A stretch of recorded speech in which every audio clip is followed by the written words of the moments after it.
Welcome back to the morning show here on Arise News. It's time now for us to link up with our Abuja studio for a chat with Reverend Father George Ehusani, a Catholic priest who was ordained in the Lokoja Catholic Diocese in 1981. Father George is a former Secretary General of the Catholic Secretariat of Nigeria. He will be looking, among other issues, at the unfolding crisis in the Middle East between the United States and Iran, and how a combination of these events can affect Nigeria, Africa, and the rest of the world in terms of good governance, equity, justice, and global peace and stability. Father George, good morning, and welcome to the morning show. And glad to see you once again. Father, it's been quite a while. Good to see you, and Happy New Year. Yes, good morning. Yeah, good morning. Well, quickly, Happy New Year to you all in the studio there. Yes, thank you very much. I know that for many years now, every year you issue a New Year homily. And this particular year, you focus on the issue of peace, good governance, justice. And then just a few days in the New Year, we've seen the challenge of peace, challenge of leadership, particularly with the crisis in the Middle East. Did you foresee the crisis in the Middle East? And in any case, when you talk about peace, what are the major challenges to peace, not just globally, but also in Nigeria? Yeah, January is the month each year to reflect and pray over peace. Peace, individual peace within the human heart, and peace in the human society. Peace in our country, Nigeria, and peace in the global community. It's unfortunate what we are seeing in the last few days, but it's been brewing up, it's been coming. Since Trump became president and knocked off the deal that the world was having with Iran over their nuclear weapons, we can see that the tension has been brewing. And what we saw in the last few days is just the culmination of the tension that has been brewing. It's unfortunate because the repercussion of what the steps that Donald Trump has taken, it can have wide-ranging repercussions for the economy, but also for security beyond the Middle East. But perhaps we need to begin this discussion from our own setting, the Nigerian society, because we too have several issues that mitigate against peace, lasting peace in our society. The whole issue of justice. There can be no peace without justice. No lasting peace. The kind of peace you have in any society that has a lot of unjust structures is what is called the peace of the graveyard. You cannot have lasting peace without justice. Right now, we've been seeing pictures of herds and herds of young people all over the place that are unemployed, that are unemployable. A lot of our young people are out of school. We are still struggling between 6 and 7 or 8% of our budget for young people in this country, whereas the UNICEF has a minimum annual budgetary allocation of 26%. And the Scandinavian countries have gone beyond 26%. Some of those countries are almost hitting 40% for education. And you can see countries like Finland, countries like Denmark, you can see the progress they are making with education, how they rate education, how with the high budgetary allocation for education, how everyone goes to school and gets high quality education, and you can expect that the next 10, 15, 25 years, they will be the best countries in the world in terms of inventions, products from their various industries, in terms of arts and the sciences, because of the quantum of resources they have channeled towards the education of their people. In our country today, only the rich can have good education. Poor children, no matter how intelligent they are out of school. Or they are in schools where after 6 years of secondary school, they can hardly write their names. So this is the situation we are faced with today, and it cannot contribute to peace.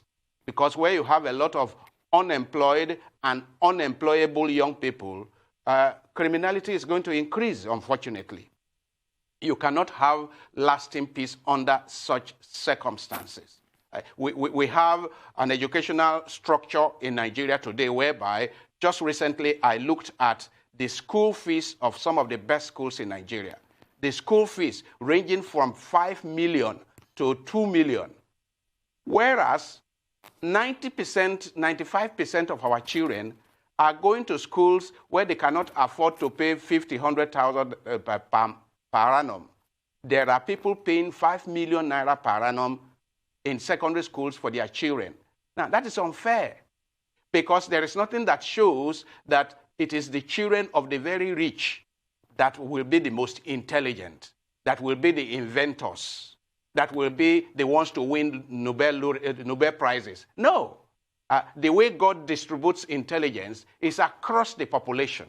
So if we deny our young people good education, we deny the society what those young people were meant to contribute for the betterment of the society as a whole. In fact, those that made it 50, 60 years ago in this country, most of them came from desperately poor families.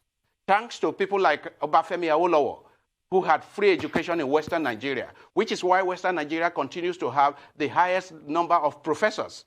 Ekiti State, for example, Ondo State, and all those states, highest number of professors. Why?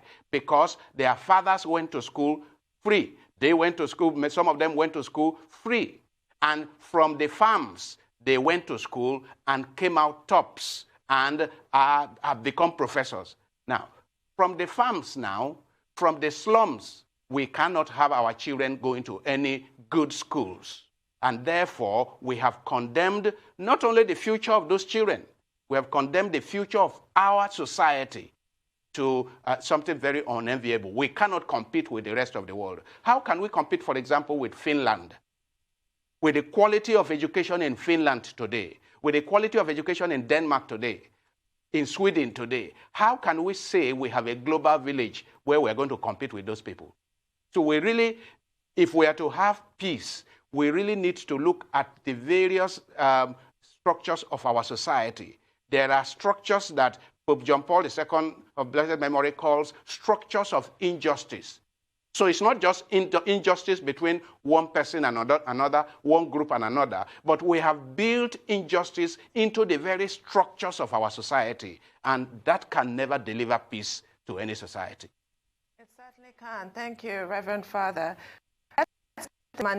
Perspective, according to the United States of America, Nigeria is now one of the most dangerous countries in which to be a Christian. They have their list, their different organizations, listing Nigeria anywhere between number 8 most dangerous country in the world and 14th most dangerous country in the world to be a Christian, that Christians are being persecuted, and the mode of persecution is Islamic oppression.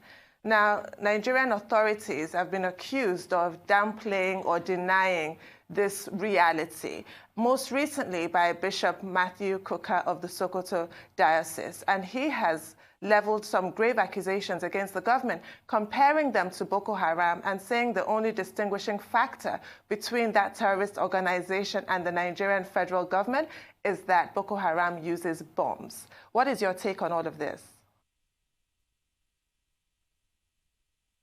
Indeed, there has been widespread denial of the inequity, of the inequality in northern Nigeria of Christians and Muslims.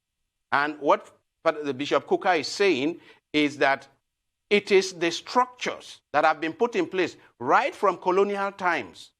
As you know, Bishop Kuka did his PhD thesis on politics and power in northern Nigeria. So he has his facts and figures that from colonial times up till now, the structures put in place tended to favor one religion against the other. And that Boko Haram and other terrorist groups are now capitalizing on that to say, look, this area is meant for us. This area is for Islam. It's not for Christians. If you go back in history and look at the structures and see, for example, how difficult it has been till now as we're talking, how difficult it is to ask for land to build a church. And how it is almost like somebody is betraying his religion to approve land for a church in a place that is supposed to be, quote unquote, Islamic. Whereas we have a constitution, a national constitution, that says that this is a multi-religious country, a secular country.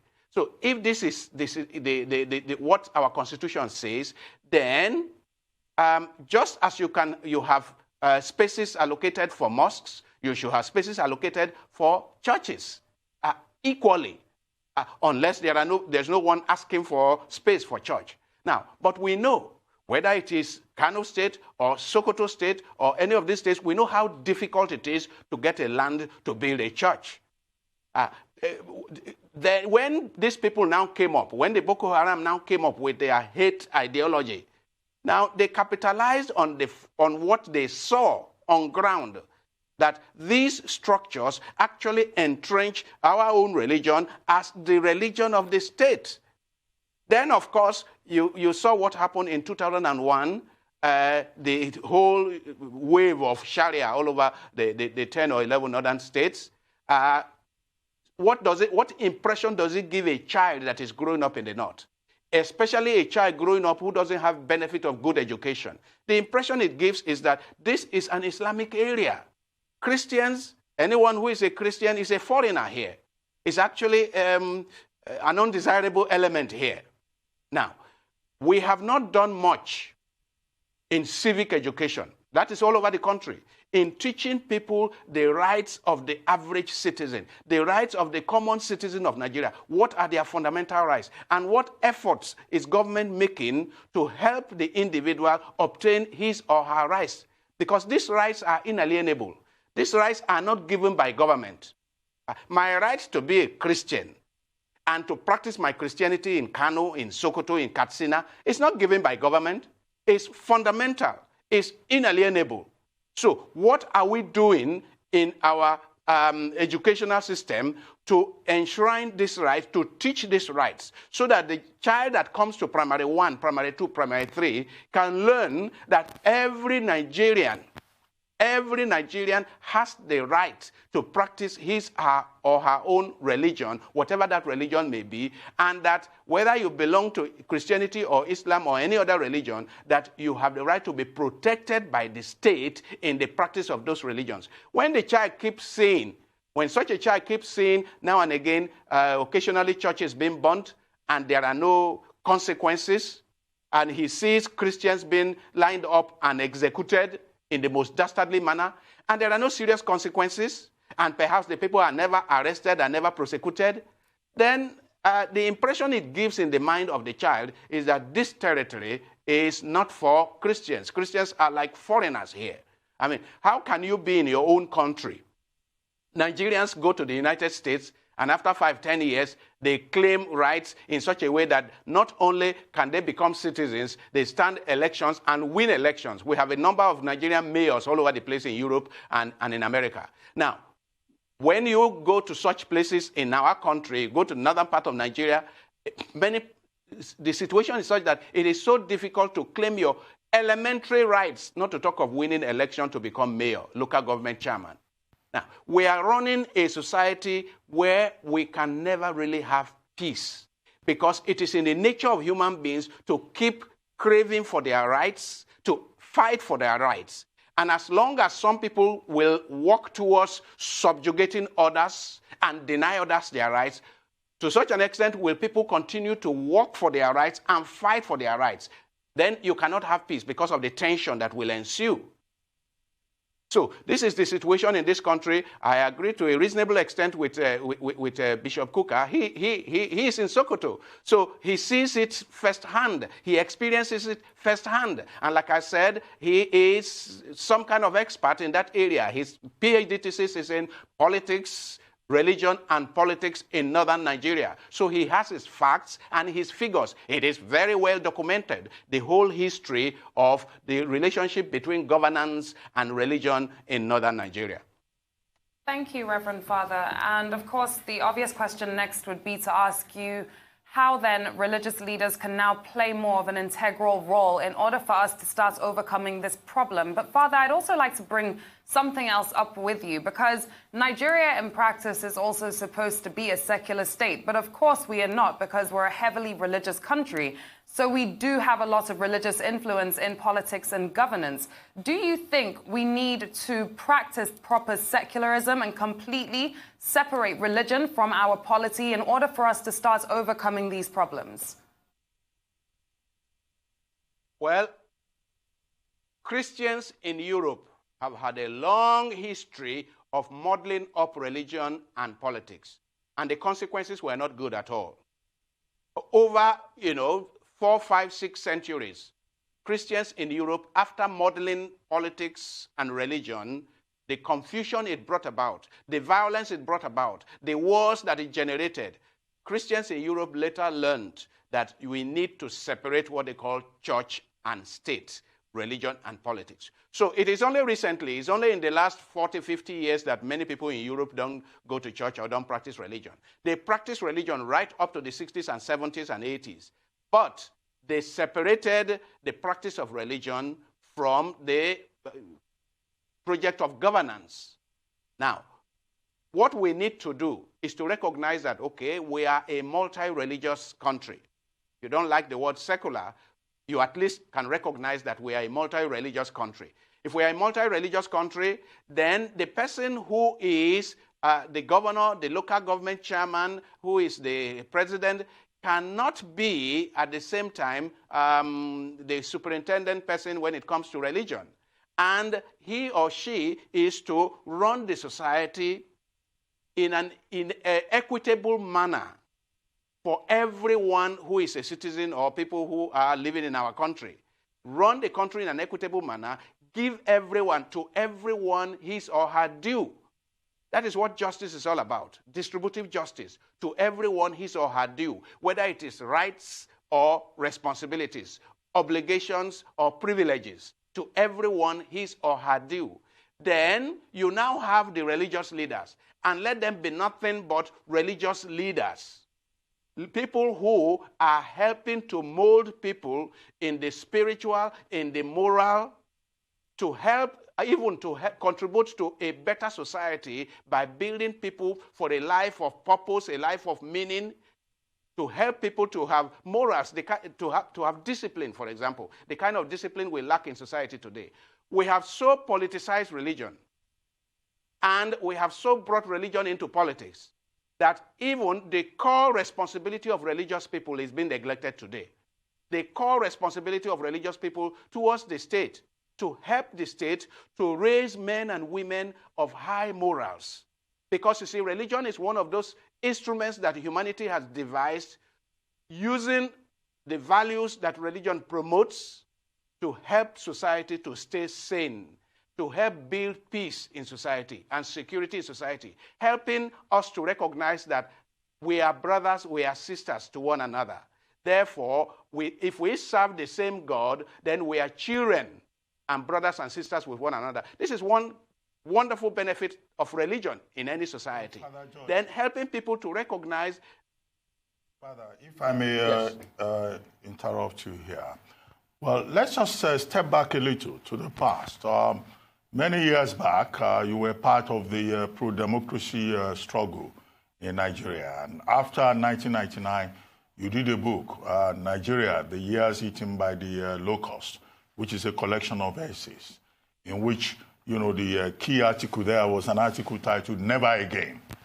Now, when you look back now, do you think that we've been able to really consolidate on all the efforts, all the pro-democracy efforts between 1993 and 1999, in the last 20 years, that is? And then, of course, you wrote another book, A Prophetic Church, in which you defined what should be the role of the church going forward in the Nigeria of the future, as at that time. But in the last 20 years, we've been hearing of all kinds of things from the Church of Nigeria, from the Church of God, from the Christian Communion in Nigeria. The most dominant impression is that of, churches misbehaving, priests misbehaving, pastors, being accused of all kinds of misdemeanor. Would you like to respond to these two issues?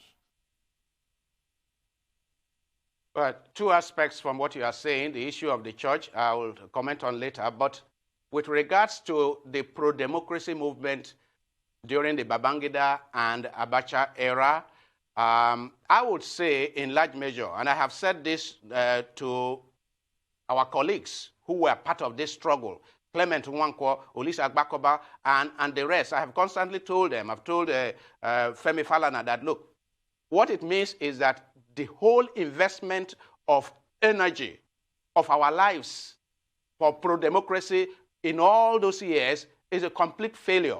Because when you look at Nigeria today, is this what we worked hard for? Ruben, you are one of us. Is this what we worked hard for in all those years? What we have today is complete sham in terms of democracy. This is not what we worked for. So somewhere, something failed somewhere, because those who were really active in fighting for democracy in those days, as you can see, they are not among those who took over power when Abacha suddenly expired. So what happened is that it is actually those who propped up the military regime, the dictatorships, those who sustained military regimes. They were the same people who came and took over power. And they were sponsored by those who made money from the military. So this is our lot. And what it means is that we need to get back to the trenches. It means that 20 years just thrown away. That's what it means. We need to begin to seriously consider another movement to begin to think of how do we build a proper democracy. How do we bring people together, network with people who have an idea of what good governance is, of what justice is, of what fundamental human rights are. How do you bring them together to begin to discuss democracy if we are not to end up in a crash? That is on the one hand. On the other hand, yes, we have a lot of people. As you know, in the last 20, 30 years in this country, we have had all kinds of people that have come up as church leaders. And what we have does not represent very well the Lord Jesus Christ and what Jesus Christ stands for. I'll give you an example. Jesus Christ says, as you did it to the least of my brethren, you did it to me, in Matthew chapter 25, verse 31 to 46. Jesus Christ has what we have come to recognize as the preferential option for the poor. Jesus Christ was definitely on the side of the poor and the marginalized. This is what fueled the involvement of a number of us in the pro-democracy struggle, in the struggle for the betterment of the poor Nigerian in those days. And many of us have continued till today, inspired by the fact that the words of Isaiah chapter 61, verse 1 to 2, of Luke chapter 4, verse 18 to 20, the Spirit of the Lord is of the blind, to set the captives free, to make the lame walk, and so on and so forth. Setting the captives free is a principal work that Jesus Christ came to do, as he says, I have come that they may have life and have it more abundantly, in John 10:10. Now, what we see today is religion as a means to wealth accumulation by many people.